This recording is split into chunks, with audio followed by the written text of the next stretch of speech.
400 g glatkog tena brašna,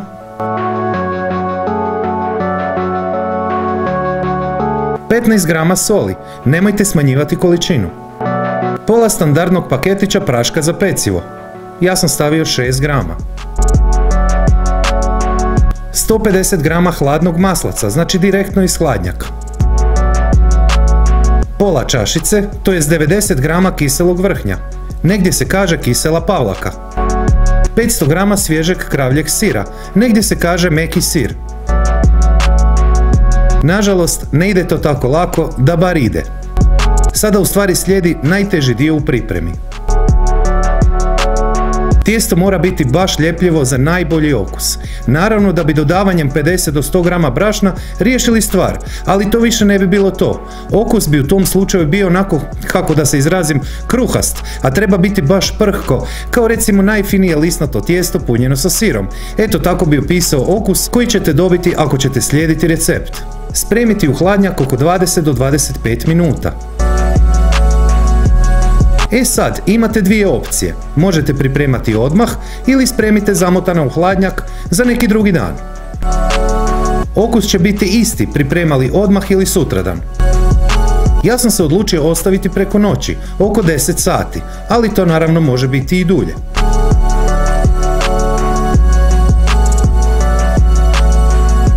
Dodati malo brašna ispod i odozgora.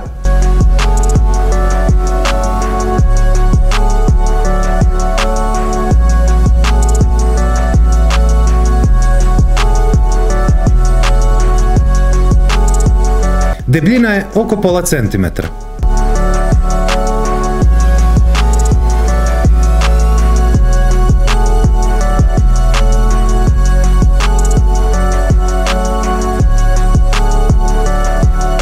Sada opet imate dvije opcije. Možete polovicu spremiti u duboko zamrzavanje i peći u narednih mjesec dana.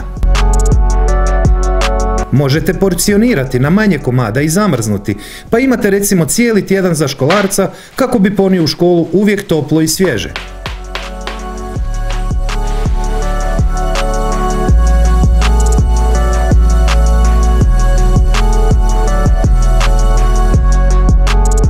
Jedna žlica ulja je sasvim dovoljna za sve.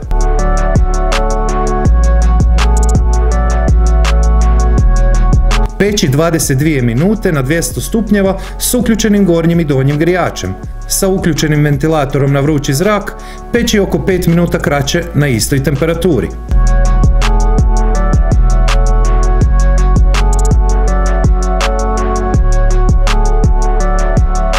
Sami su savršenog okusa, ali ih naravno možete poslužiti uz neki vama omiljeni umak.